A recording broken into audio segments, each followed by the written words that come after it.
what the newspapers forgot to publish about Governor Fashola.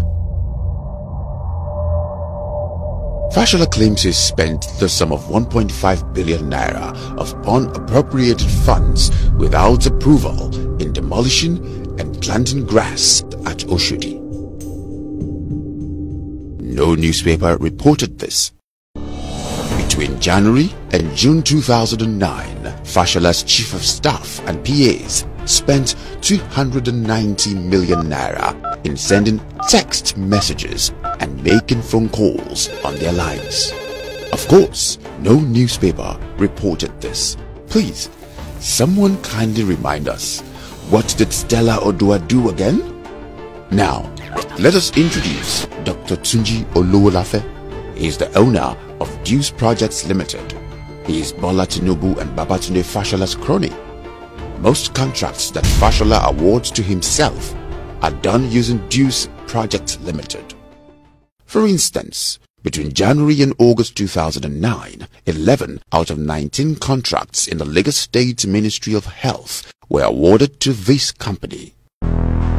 Out of 5.6 billion naira contracts in the Ministry of Health, Olowolafe alone collected 5.1 billion naira worth and was paid 70% upfront in cash.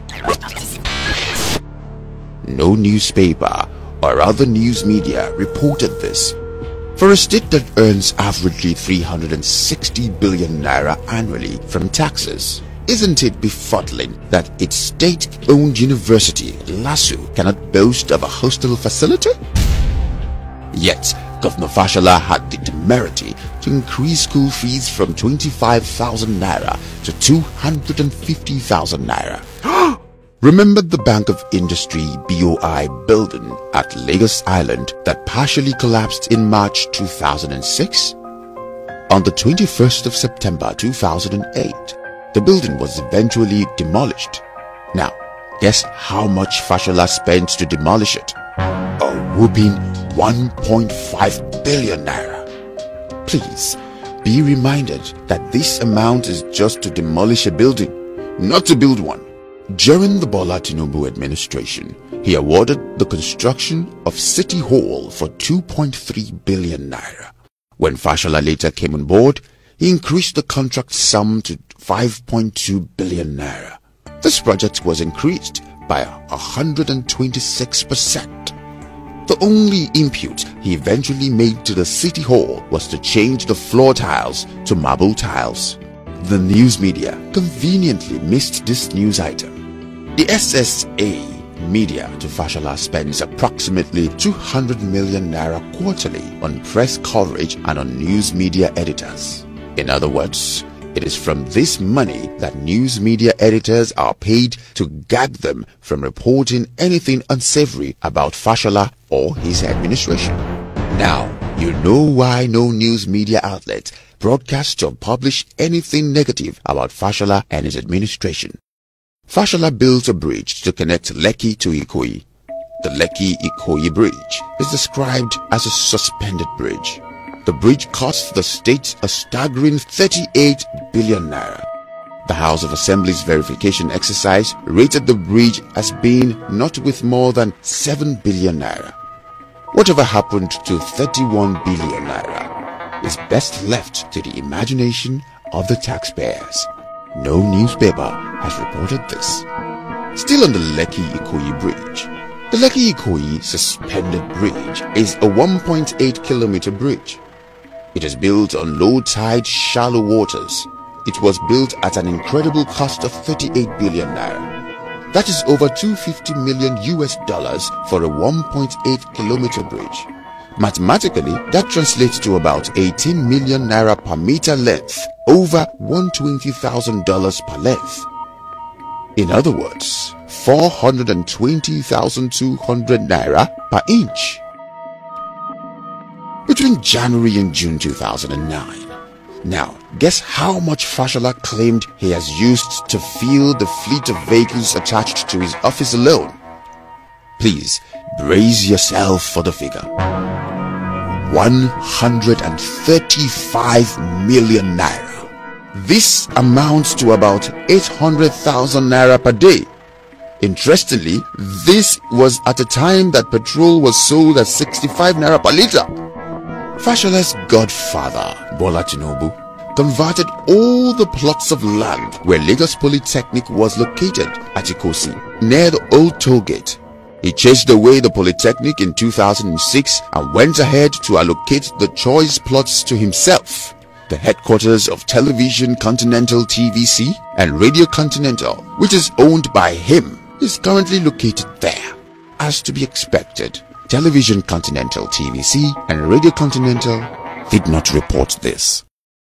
Bola Tinubu, while in office, allocated to himself the former Strabag yard that is located beside the Lagos State Secretariat at Alausa, Ikeja. The land has now been developed to bear one of his investments, the Ikeja Shopping Mall, Ikeja ShopRite. No newspaper would report this.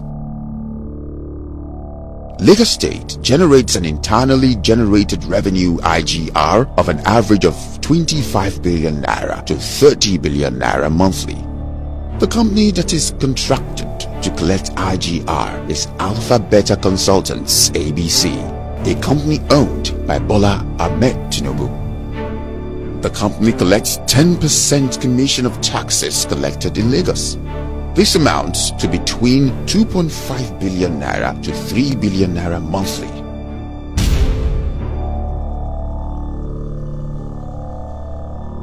No newspaper has ever written a report or editorial about this. Fashola's administration spent 1 billion naira on fireworks during the New Year crossover night. No newspaper reported this. Bola Tinubu appropriated to himself a choice public property situated along the Lekki-Ekpe Expressway.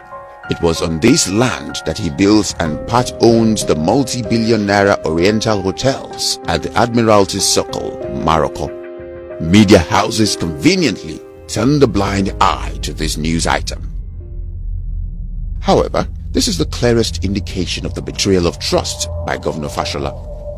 This is against the oath of office he swore to. It is a violation of sections 14 subsection 4, section 15 subsection 5, section 17 subsection 2A of the 1999 Constitution, on which social objective of a just, free and equitable social order is founded.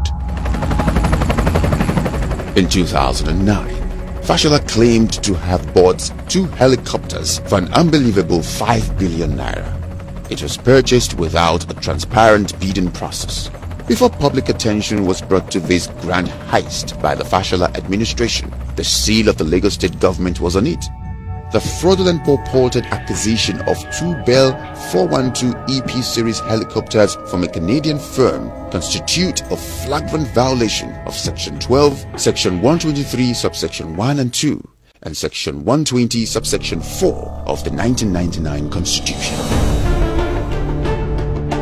There is hardly any agency in the state today that the Fashola family or Anima Shaun family does not prominently feature. This is aside from the in-laws and many relatives of the governor who returned from the United Kingdom to populate most of Lagos State agencies. No newspaper would ever report this.